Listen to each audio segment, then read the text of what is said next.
Morning guys, welcome to this morning's unit on pre-starting a light vehicle. Before we get started, I will use all to sign on for me please on the attendance sheet. And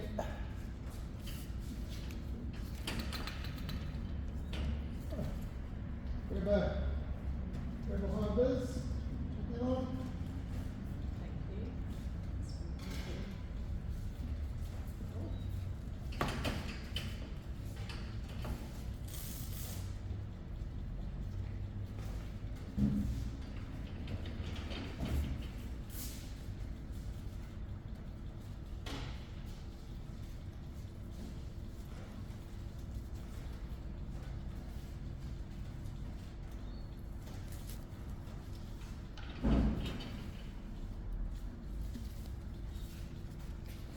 High vis for you. Thank you. Yeah. While you guys are filling in the attendance sheet, I'll run through a quick safety brief with you. In case of emergency, the master point is down through the kitchen, down the stairs, out into the front car park, or we go out the back, through the gate, round, down the ramp, out the front car park. Toilets, kitchen, everything are just through there, toilets are to your right through the kitchen. Apart from that, yeah. You need to go anytime, go. Any of you done a pre-start on a light vehicle before? Yeah. Cool. Easy then, easy.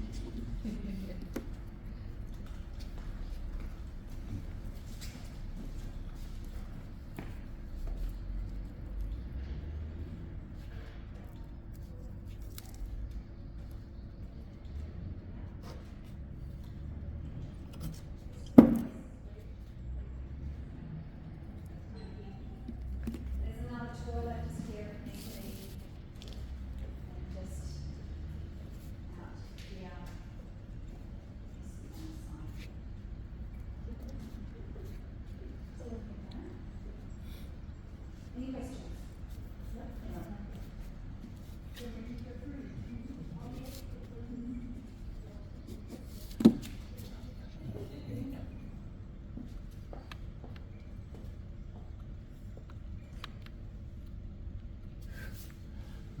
So first things first, we have a checklist here that you go through that they sort of get you to follow when you go through and pre-start a light vehicle. Every site's different, every site's going to have different process or different checklist. You usually have different categories that you go through when you're checking out the vehicle. If certain things under certain categories aren't working, the vehicle, especially on a mine site, is not allowed to be operated until it's rectified. Things like seat belts, lights, brakes, anything like that fails, it's not allowed to be used on one. But we're going to do it. First thing you do when you do your vehicle is you isolate it. Most sites have a battery isolator in under the bonnet, but they'll also say that a good isolation is just taking the keys with you and put them in your pocket. It's just so that no one can come along, start the vehicle while you're walking around inspecting it.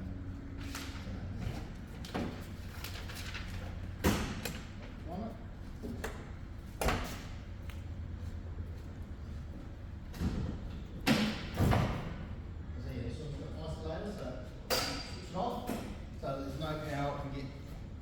What you do, if it's a big machine, not so much an LV, you go around it and you try and start it once you turn that isolator off.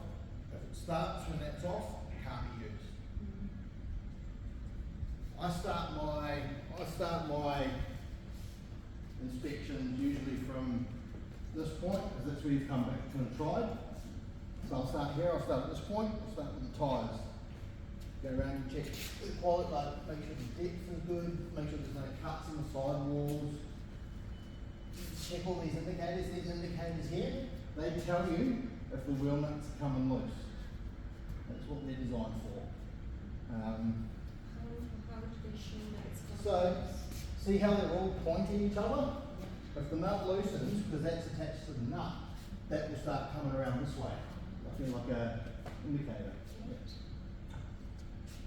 So, yeah, that's where I start. You look at the body, make sure there's no major damage or anything like that, broken windows. And you're coming around this way, you come and check at the front, and you do the same thing. Just look at it, check the lights, check for any damages, check for anything stuck in it. You can have a look underneath, you can see if there's any leaks or anything like that. Then you come through, you would look at all your hoses, check all your hoses, make sure all those are good. You can check all your fluids, so your coolant. You've got up the back there, you've got your brake. On most manual vehicles, brake and the clutch fluid are the same reservoir. On an automatic, you won't have a clutch reservoir. You've got your oil dipstick at the back. Most of them these days have got little clips. You've got to be real careful pulling them out because people break clips on them and people get really upset about that.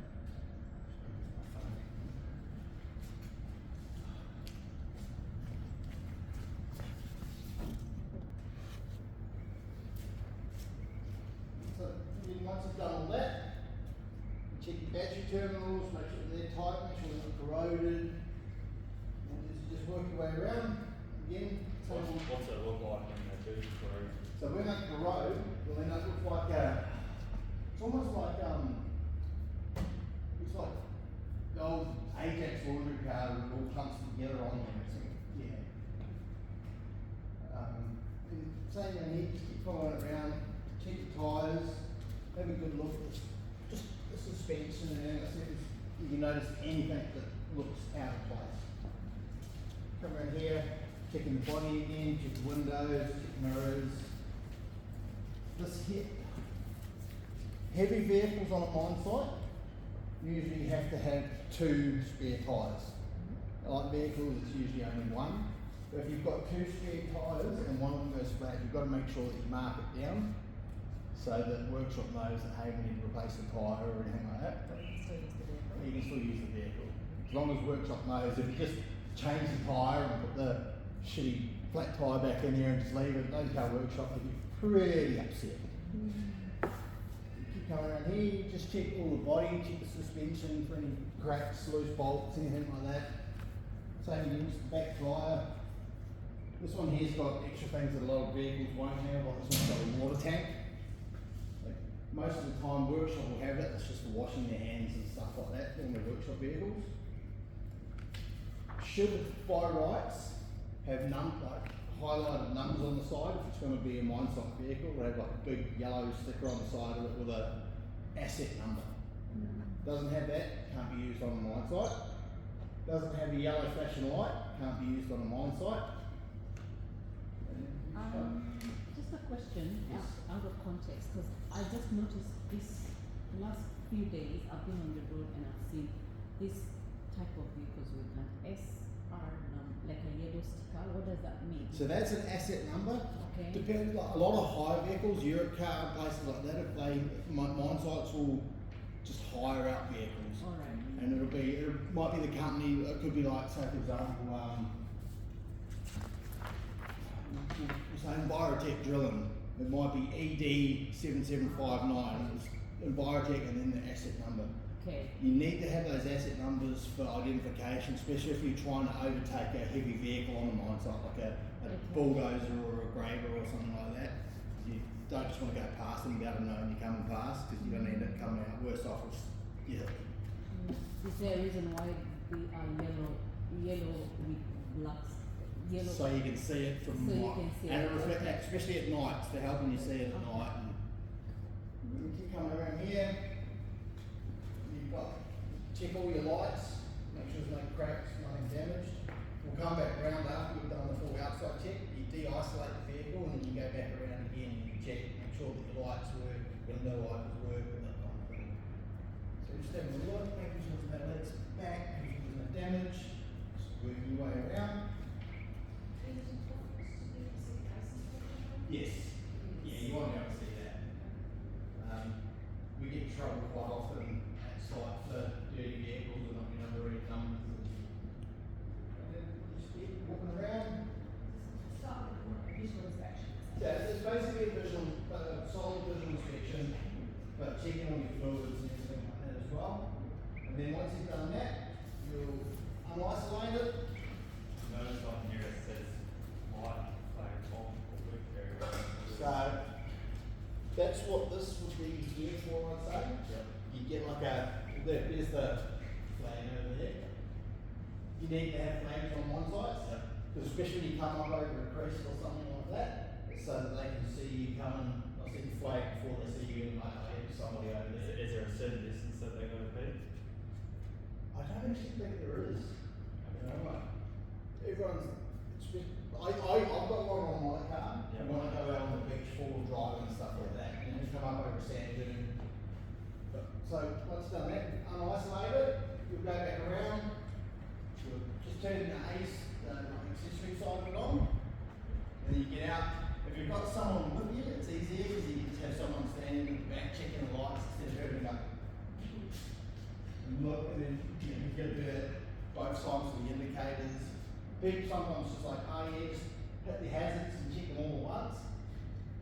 But it doesn't work if you've got a faulty relay or something like that somewhere. And so you check lights, check indicators. Normally you would. So checking the brakes, what you do is you pull out of the car park and face away from any traffic or anything like that. You put your foot on the foot brake, put it in first, and just give it a little bit of revs and see if it holds. You do the same, pull the handbrake on, put it in first, just give it a little bit of revs, see if it holds. If it's a manual, you haven't got park. If it's not a manual, you've got park, and you test that, you just find a little bit of slope, and just put it in path and see if it stays there. So how are you checking the brake lights that you guys are? That's the problem. You just sort of hope you try and wave at someone walking past. But that's the one. You can, as I say with your reverse lights, you can't test your reverse lights, but most cars on mine site will have the beeper, so you can just put it in reverse and listen to the beeper. And then once you've done that, you just go through like as you. Most people, I've got a system. I do it that way, and you can just like tick it off on your list to go. Then you get people who will follow the list. They come here, then they go back here, then they go over here, and then they come back here. The list is quite good for brand newbies who want to start doing it regularly. Yeah. How often are you doing this? Like every day? So every day you should be doing a check. There's certain things that you might only check weekly, like fire extinguisher. You check that once to make sure it's there, make sure it's in date, make sure it's pressurised. But most things you want to check daily, like your oils, your fluids. So every morning or before you use the vehicle, you'll do this one check. Yeah. Yes, I get it. It's called it's a pre-start check. So you will print a bunch of these forms. So you should, most sites should actually have booklets, and they'll have like pull out, like what do you call them, like the dual copy where you write on one page and then the other page stays behind, and you just write one of those out every day. Our one on our site, we tick it every day, but we don't hand it in until the end of the week, unless there's a fault. Do you use the same car every day or are you? So I'm pretty lucky. I get the same car every day where I am, and most sites they'll have like this will be the wrong motor operator's car. So the wrong motor operator will share that car and swap out between them, like between day shift and night shift. And the other big thing that people don't that forget to do is do a post check at the end of the day. Walk around and do a visual inspection. You don't need to check fluids and stuff like that. It's just a walk around and check damage. Because if you damage it and you don't report it, someone else sees it, you're going to get in a lot more trouble than if you damage it and say, hey, this is what's happening. And that's a different form or that's No, it's just a visual inspection. You don't need a form for that. It's just a walk around. Right, does anybody want to give it a go? I do have a question about your tyres and things like that. How are you checking like that they're actually at the right level? So, with pressure, it's pretty, you can tell it's going flat because you start seeing the sag. And most of the, if you're checking tread depth, most of them have got little indicators on them, like there's little rubbery bits here coming off, and then there'll be an arrow, and then once it gets down to a certain depth, you won't see those anymore, and then you know that your tyres are below the sort of required level. And are these things you like to fix yourself or do you want to be able to So, check? putting air. That's the question, but So if you're on site, you've got a flat tyre. If you're in the park up area, you might be able to just drive around the workshop and know, depending on how flat it is. If it's dead flat, it's a puncture or something like that, normally the workshop will come out and change it for you, or you'd have like a specific tyre crew on site that will come out and do it for you.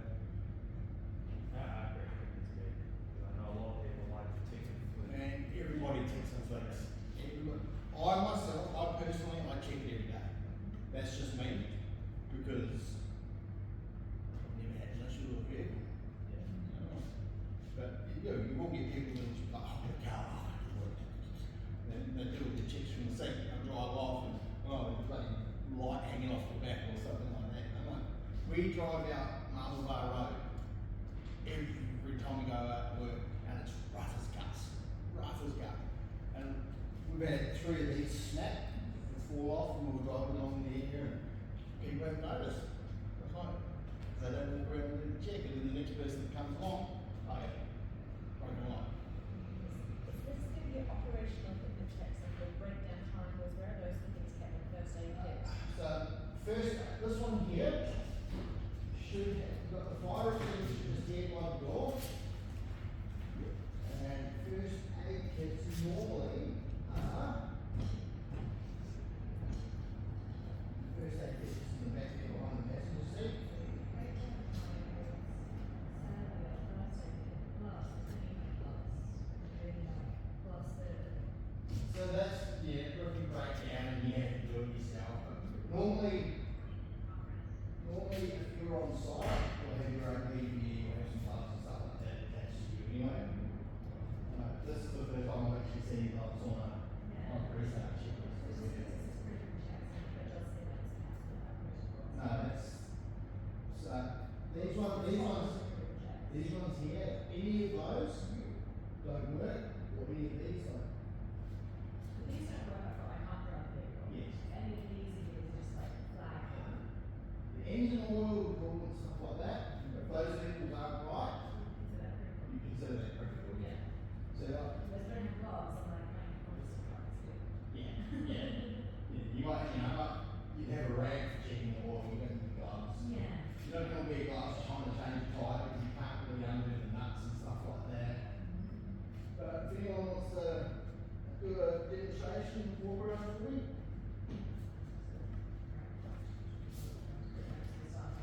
Grab the,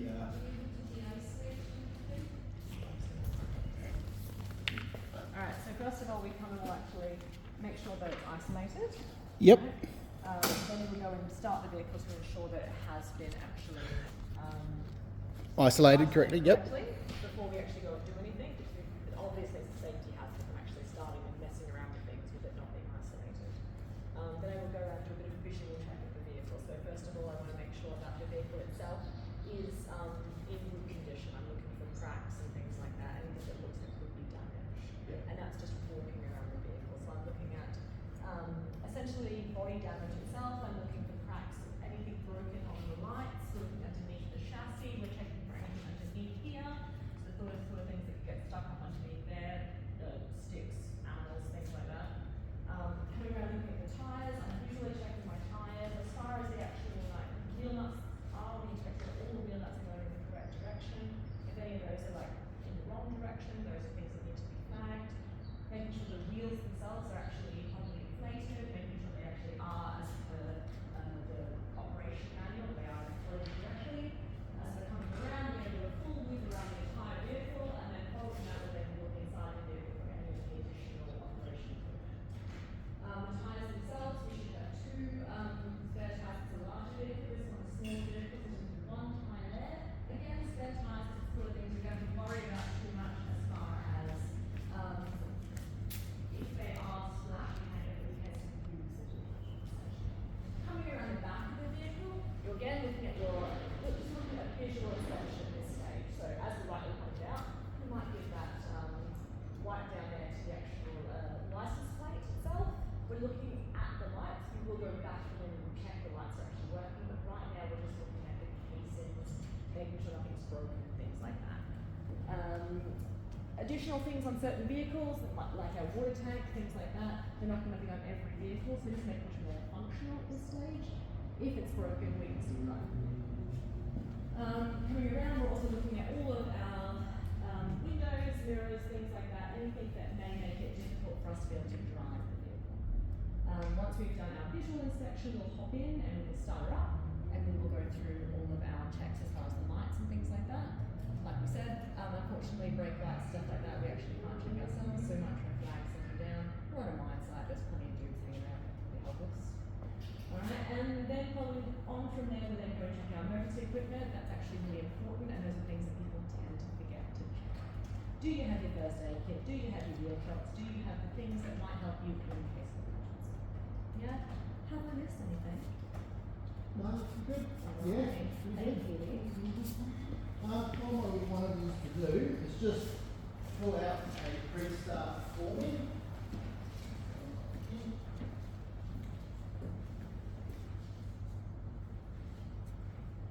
You just, if one of you wants to have a go for a pre-start, you can just make up kilometres and stuff like that at the top.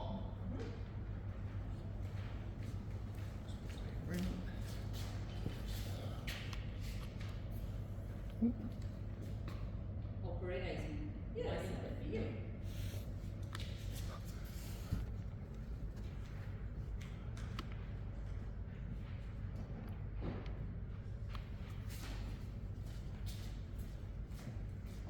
Yeah, do whatever you want.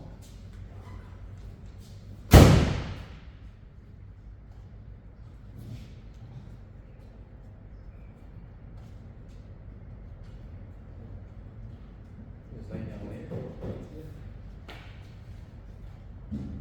Does anybody else have any questions?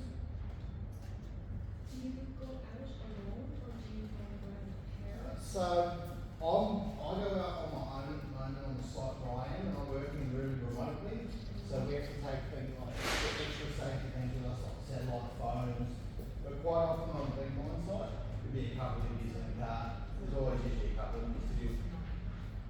You'll be swapping out, especially if you're coming in for day shift, you'll be swapping out the night shift crew. So you might have a digger operator, a dozer operator, and maybe a couple of truck drivers in the car. And you'll drive down to wherever area you're working, and you'll swap out with them, and then they'll drive the car back. And they'll go and have their 12-hour break or whatever it is.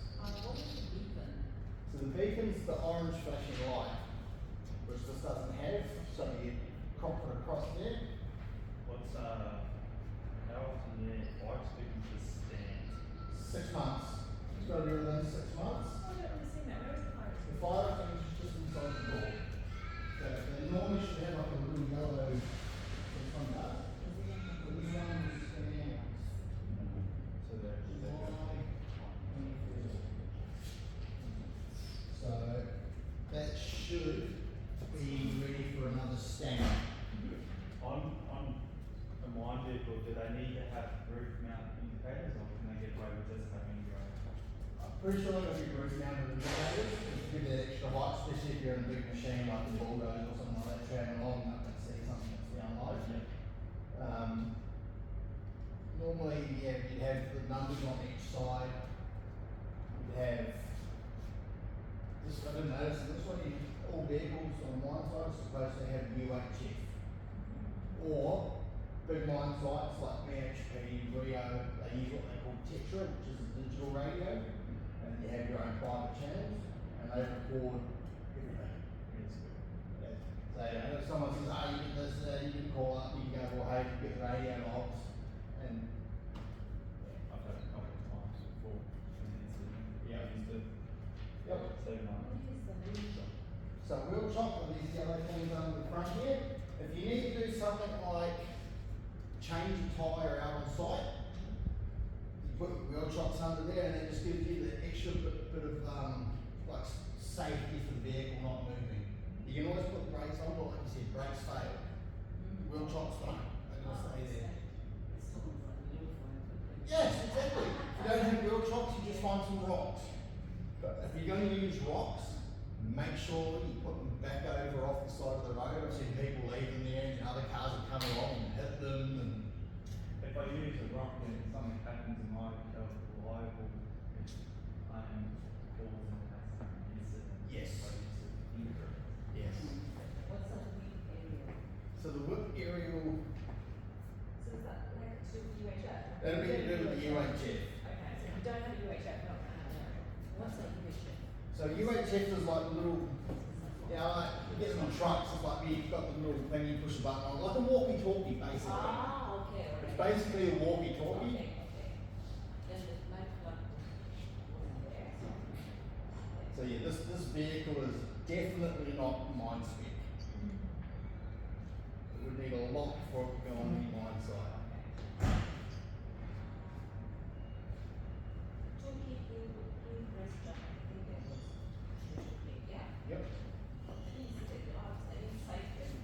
So See, that's the, like I said, this is the first time I've seen gloves on a prestart checklist.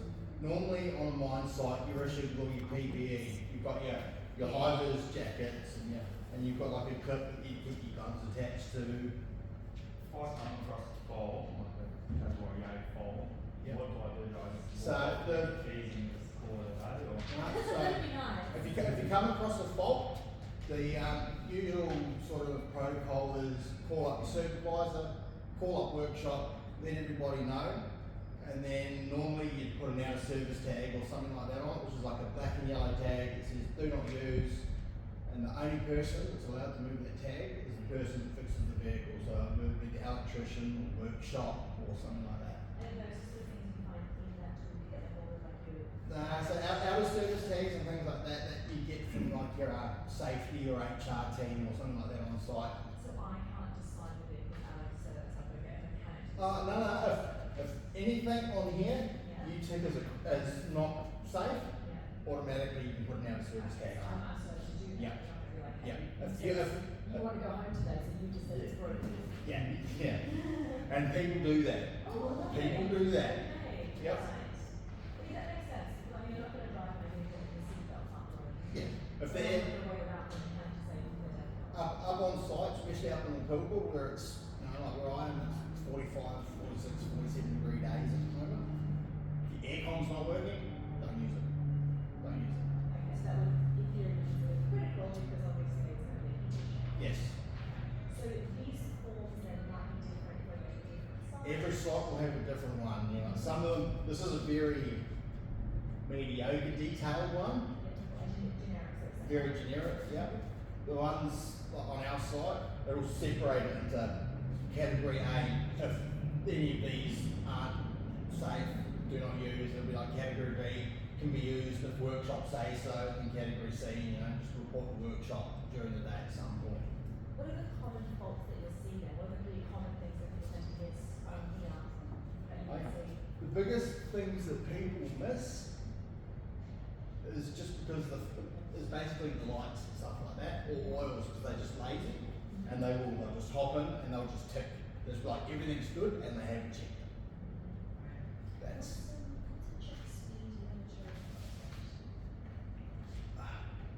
so that would be like some cars have GPS or what they call IVMS, which is in-vehicle monitoring systems, and it's just once you get over a certain speed, because most mine sites are 40 kilometres an hour or 60 kilometres an hour, and then you start getting alarms, and then the bosses start getting emails, and then you start getting told off. And So to check that, do I need to get the vehicle up over that certain limit to check that it's going to cut out, or is there a manual override normally? so normally with an IVMS, you'll have a tag. Every person will have their own personal tag, and you have to tag onto the vehicle. And then So to check that it's not working, then in theory they have to just like get it to 42 so they actually cut down on it. Or is most of them don't cut out. Most of them just send emails saying, hey, excessive speed or to the boss and stuff like that. So your best bet is just not speed. I've never actually seen one that will cut the vehicle out. It's more bad. So to do an operational check, just is that is this here? Does that exist on the vehicle? Yeah. If it does exist, Yeah, that's my check. if it does exist, you'll get to that speed Yeah. and it will stop at that speed. Like my Ranger, I can actually set, you've got cruise control, but then you've also got speed limit. So I can set it at 60 and I can put my foot hard down, it'll get to 60 and it'll stop. Also a tag. When I isolate, do I need a tag, put my lockout tag, or can I get like? So I'm actually on the BHP side at the moment, and so this is how it is. BHP are, oh yeah, over here, or I'm over here. At the site I'm on, they say that safe isolation of a light vehicle is putting the keys in your pocket. But if it's a heavy vehicle like a bulldozer or a front end loader or something like that, you've got your own personal danger lock and a danger tag, which is your personal protection, and you put that on the isolator once you've turned it off, so that no one can open it and turn it back on. If I put that on my walk off, It's a big no-no. I'm done for the day. Can anyone else remove that in my site? So if you leave it on and you leave site, Like a padlock. it's a padlock, yeah. Okay. If you leave it on and you bugger off and you leave site, and they can't get hold of you, it's a very, very big process. You have to get hold of the mine manager, you have to get permission from the mine manager to have it cut off, and it becomes, This yeah, is quite a serious. it's a serious offence to leave your lock on there. Getting this prestart check is quite important. Yeah. How long does it take to manage? So once you've got a system in place, like I can go through and I can check the vehicle in about 10 minutes. Yeah, once you've got that system in place. But when you are learning how to do this, how long do you expect? So I'd expect 15, 20 minutes. 15. Following the list is 15, 20 minutes. Okay. So, alright, cool, lovely. Awesome. Oh, wow, is that how Alright, these are all competent and